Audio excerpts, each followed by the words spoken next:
How to capture message on Line app. Here's a step-by-step guide. First thing first, open your Line app.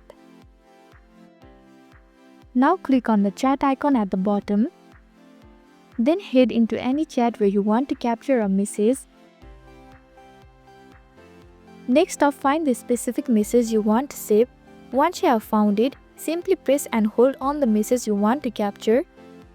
A menu will appear giving you multiple options. Here's where the magic happens. Click on Capture from the menu that appears.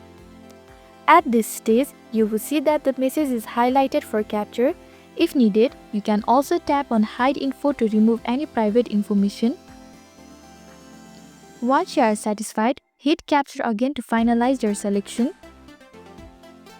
After that, you will be given two options. You can either click on the share icon and share with your friends, or click on the download icon to download it. And just like that, you have successfully captured the message on Line app.